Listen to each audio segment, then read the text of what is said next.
I'm here on Sound Transit's Link 1 line, stepping off the train at SeaTac Airport Station. No Link trip is complete without watching it leave, of course. Now that we got that in, let's walk down, off the platform, and down the long corridor along the monstrously large parking garage to the International Airport terminal. Kind of funny walking through here when I'm not catching a flight. Oh yeah, let's talk about what I'm doing today. I'm taking Flixbus/Greyhound across the state to Spokane, Washington. Well, technically, Flixbus contracts this route out to a company called EcoShuttle. Why would I risk taking a Greyhound? Well, there are several options of getting between the two cities.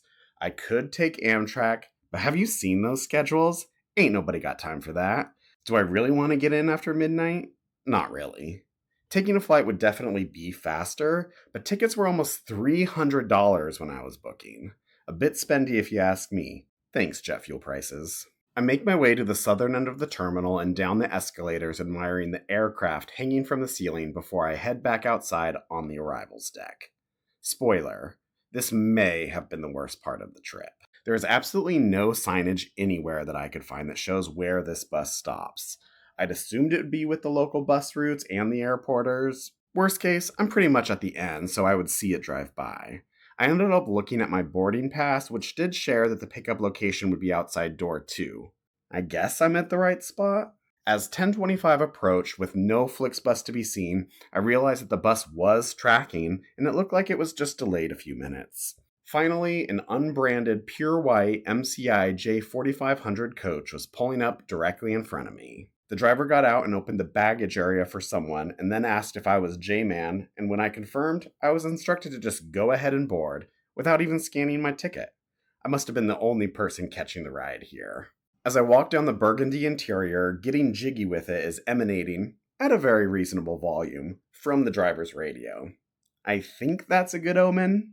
Na. This bus is far from crowded, so I take a seat towards the back. Shortly after I get settled in the seat, we're off. We first loop around the parking garage and the Link light rail station, even getting some good quick plane spotting in as we head north towards our next stop, Seattle. This route, Flixbus 2120, began its journey in Portland, stopping in Olympia and Tacoma on the way to pick me up at SeaTac. It then continues on to stop in Seattle, Ellensburg, Moses Lake, and our final stop, Spokane. We connect with Highway 518 and then I-5 to proceed north on this 22-minute leg. Oh wow, there are even outlets on each seat. When facing forward, the left side has them between the two seats in front of you, while the right side has the two outlets under a cover on the wall. Each seat also has individual reading lights and air vents. Nice. We exit the freeway at Spokane Street and, oh mamma mia, look at that classic Seattle skyline shot. I thought we might get to take the Soto busway, but nope. We end up going north on 4th Avenue through the industrial area. Once I spot King County Metro's Ryerson bus base, I know we are getting close to our next stop. Once the stadiums are in view, we turn east on South Royal Brom Way and pull into Seattle's Flixbus/Greyhound station. It takes about 10 minutes for the fairly large exchange of passengers to occur. Although the bus remains only about 40% full, meaning no seatmate for this guy. Once everyone is loaded, we loop back around the station, back to 4th Avenue, but this time we climb up the elevated Edgar Martinez Drive to start to head east for the next 5-ish hours. But first, one more good last look at the Seattle skyline. The route joins up with I-90 right where it begins. We pass through the portal and, is this what he meant by getting jiggy? Nah. Just look at this view of Lake Washington as we cross the floating bridge.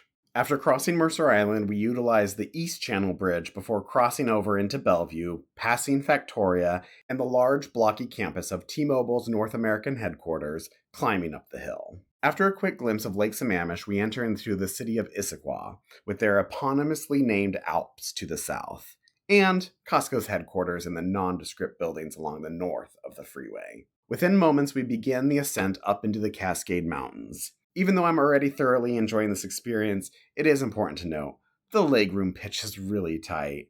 On a full-packed bus, even an average to a short king, like me, could get pretty scrunched. But that's not a problem on this specific trip. Fan of Twin Peaks? Then you might recognize Mount Si there. Always makes me crave a slice of cherry pie. Before long, more prominent ridges and peaks begin to reach above the dense forest and towards the sky as we head up through Snoqualmie Pass. Snoqualmie Pass at 3,015 feet is the lowest point through the Cascades. Even so, doesn't make it any less dramatic. As we near the top, we can see the other direction way over there across the ravine. It's pretty far out. As we head around the curve, the summit at Snoqualmie Pass, the ski resort, can be seen. Although, even on this late May day, the same can't be said for much snow. Within moments, the sparkling waters of Kechelis Lake are glistening between the mountain peaks. It's a natural lake that is the source of the Yakima River and has since been impounded into a reservoir to store water for the fertile and highly productive farmland in the dry central Washington Basin. How about them apples? We slowly begin to descend down the eastern slopes, crossing over and near the Yakima River several times through the slowly drying out landscape. Douglas firs began to be replaced by ponderosa pines. Seeing all this rushing water reminds me that I should check out the restroom. It's absolutely tiny in here. There is a mirror and some hand sanitizer, but no sink.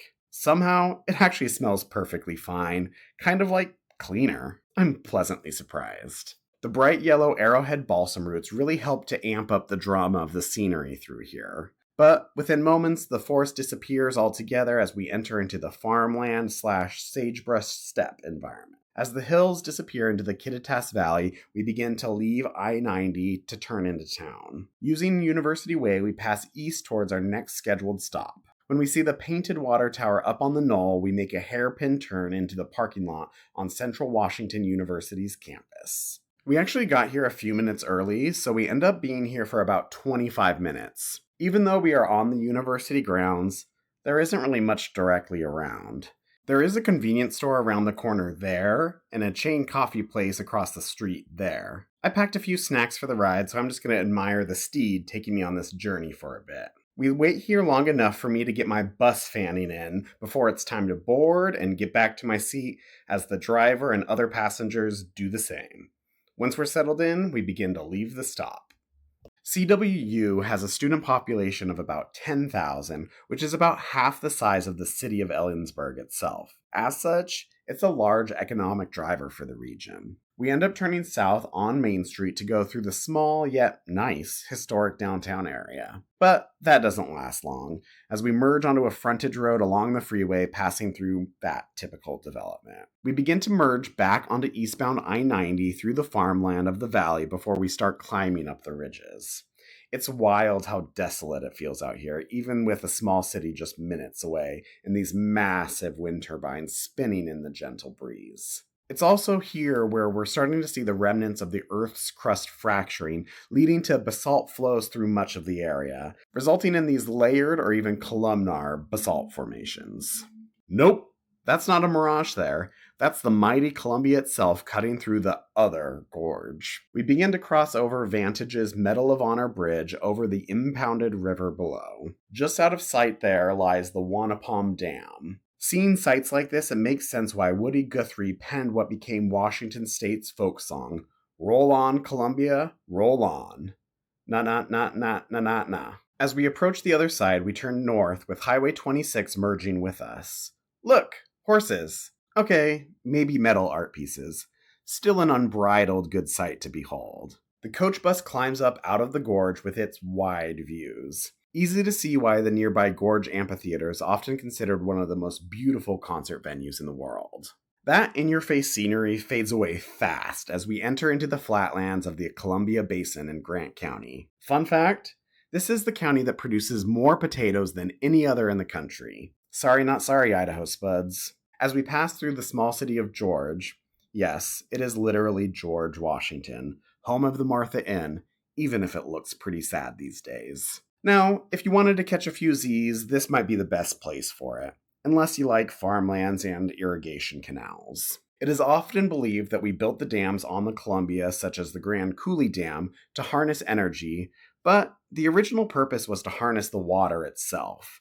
The Columbia Basin has some amazingly fertile soil, but only a few inches of rain a year. As such, the largest water reclamation project in the country's history was developed to bring water to the dry landscape from Grand Coulee itself all the way down to the Tri-Cities. It wasn't until World War II that power generation took priority. But by 1948, water was finally being delivered to the now much more valuable farmland. After about 40 minutes on the straight highway through the farmland, another natural lake impounded into a reservoir, Moses Lake, comes into view, as well as the city growing up around it. At the east end of town, we exit the freeway to stop at a gas station, just here long enough to exchange a few passengers before we merge back onto I-90 for our last leg. The scenery starts off much as the same: farms, fields, farm, fields, farm, fields, farm, fields. Oh, and trains. Nah. I gotta say, it's remarkably relaxing. Just listen to this beast fly down the freeway. I told you the driver's music was a very reasonable volume. I can't even really hear it back here. Montana may claim the title as the Big Sky State, but personally, I think it has some really stern competition here. Eventually, I-90 merges with Highway 395 and curves northeast by the city of Ritzville. We get a few more minutes of gently rolling landscape before Sprague Lake occupies a large amount of space in the channeled Scablands landscape. After passing by a BNSF freight train cutting through the landscape, we pass by the town of Sprague itself. The highway starts climbing back up in some elevation, and soon the vibrant green grassy hills start to be interspersed with more ponderosas. The openness of these woods is a whole different world than those on the west side of the state. Not better or worse, just different. And I like it.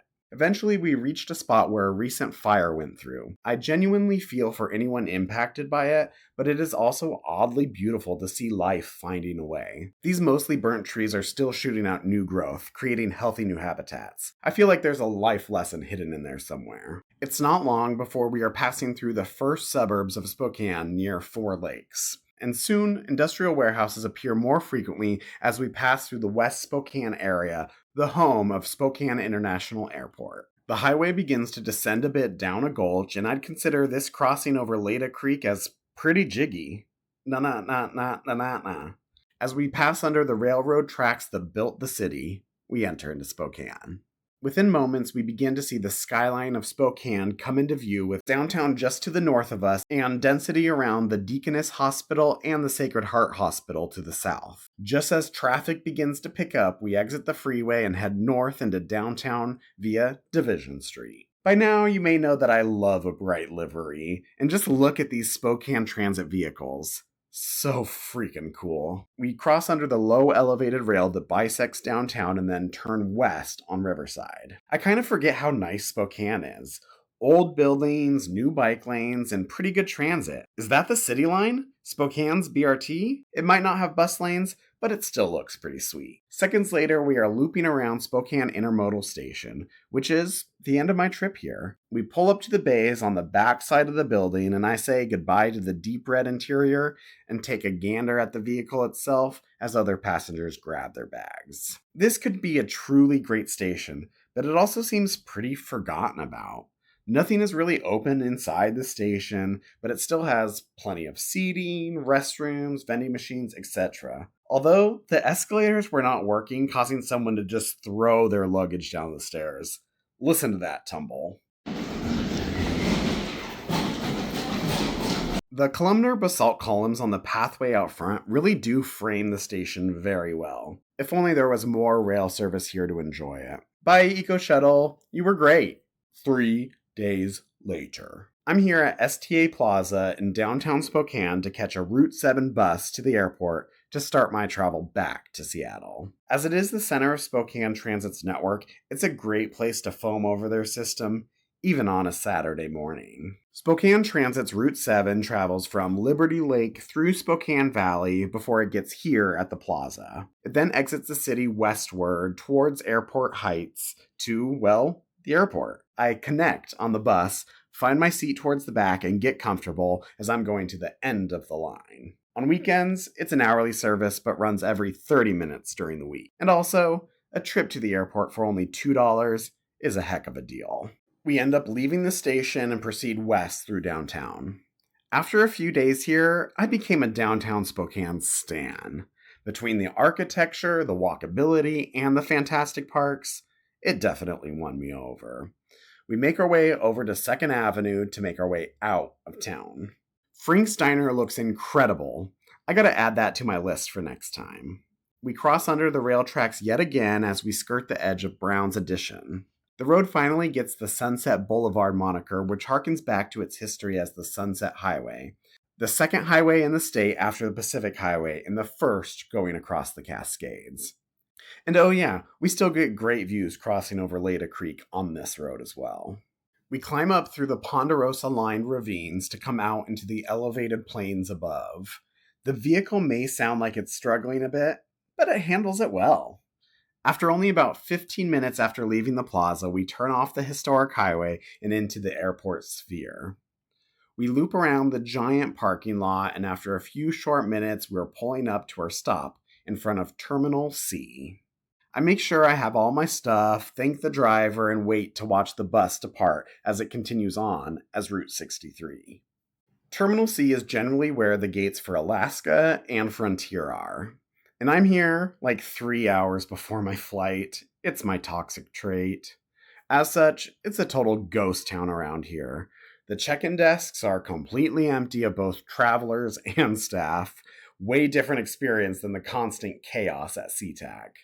I make my way to the pre-check security line, although I'm not really sure that it matters here today, as there is only one other person going through security at this time. Wow, that was incredibly easy and efficient. Now just to climb up this escalator and walk to my gate pretty much at the end of the terminal. As I walk, let's talk a little bit about this flight. I'm taking Alaska Flight 357 from Spokane to Seattle. As mentioned previously, the cash price for this was around $270. Ouch. Even for the appealing schedule times and the speed, that still feels excessive. I ended up using points to get a okay deal, yet was still suckered into upgrading to premium for $15. I found a nice table facing out the window with plenty of outlets, so it looks like I have my spot for the next few hours. I was so relaxed, I didn't even catch my plane pull up. Even so, I still had to stop by and say hello to Chester on the tail of the plane. Moments later, boarding for the flight begins, so I line up, and when they call my boarding group, it's time to walk up, scan my boarding pass, and make my way down the jet bridge. I'm soon boarding the Boeing 737 and slowly making my way to my seat. I love when no one is in my row yet. I can literally just throw my little bag onto my seat while my bigger bag gets put up in the overhead bin. Then I just scooch over and get myself comfortable for this long-haul flight scheduled to take 75 minutes. Definitely more legroom in this premium seat than on the bus ride out here. And it is nice to have a seat back table. I gotta look over the drink menu to ensure I get my $15 worth out of this upgrade. With the doors officially closed, I really lucked out as there is an empty middle seat. We taxi along the airport, passing the distinctive rotunda on the Terminal AB complex, where we flip around to reach the runway. The plane starts speeding down the runway. Soon it's wheels up and we're ascending into the air above Spokane's West Plains. In fact, you can actually see the West Plains Transit Center right there. As we maneuver around to meet up with our flight path, we can see the community of Four Lakes and the home of Eastern Washington University, Cheney, there. As we are cruising above the farmlands below, beverages were served, so I get to enjoy my apple juice and sparkling wine. It's like a Washington State mimosa. With views like this, I have no need for any other in-flight entertainment. Just look at how cool this is. Coulee City there is literally located in Grand Coulee itself. Banks Lake there is stored water for the irrigation project that occupies the upper Coulee. Dry Falls there separated it from the lower Coulee, which during the cataclysmic periodic Ice Age floods, more water poured over its ledges than the combined flow of all the Earth's current rivers. Or maybe 10 times that amount. People aren't sure. Either way, it's a lot of water. Continuing westward, we cross the Waterville Plateau with the town of Waterville there, and then the city of Wenatchee back there is located at the confluence of the Columbia and Wenatchee rivers. Moments later, we can see the clouds stuck against the crest of the Cascades with the Bavarian-themed town Leavenworth there, and the volcanic behemoths of Mount Rainier there and Mount Adams back there. Soon we start descending and begin to break through the clouds above Lake Tapps. The plane then makes a wide turn to get into our approach with SeaTac as views of Tacoma and Commencement Bay greet me back to the Puget Sound region. I gotta say, Vashon Island and Maury Island, you are both looking rather ravishing today. The marina on the waterfront of Des Moines? I still don't know the correct pronunciation of the city here, so I just say both. Comes closer, and within a moment, our wheels are back down on the ground at SeaTac International Airport. We make the long taxi to our north satellite gate, and after waiting about 10 minutes for the doors to open, we begin to file out about 10 minutes ahead of schedule. Now that I'm back to the airport, let's walk to where this whole trip started at Link SeaTac Airport Station by walking down the steps, riding the SEA Underground 2 stops, climbing back up the mezzanine level past the parking garage while I recap. Honestly, both of these options were pretty great. Sure, driving your own car would only take 4 hours, but at the current average state fuel prices, a car getting 30 miles per gallon would still spend over $50 on fuel alone.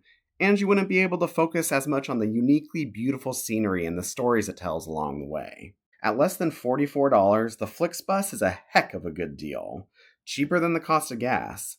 Sure, it takes a bit longer, but this trip was so relaxing I didn't mind. The legroom was tight, and if it was a full bus, it would have been a little rough. My fellow passengers were also incredibly respectful of each other, which I know is not always the case. I may have been lucky on this one, but would I take it again? Abso-freaking-lutely. Next time I head east, I'll be looking at the bus routes first. The flight? Well, I used 10,000 Atmos points to save the $270 the flight would have cost. I know the prices are much higher now than normal, but still, at 6 times the cost of the bus ride, I'm not sure it's worth it. If the schedule of the flights are the only ones that work, of course I would take it again, but if I have the time and the flexibility, I'm not sure I would. Amtrak? Well, that's going to have to wait for another time. Not to harp too much on it, but dang, those schedules are not very appealing unless I was taking the entire Empire Builder. Alright, I see my Link 1 line train towards Linwood City Center Station approaching, so it's time to board that one and head back home. What in the vintage buses is happening down there?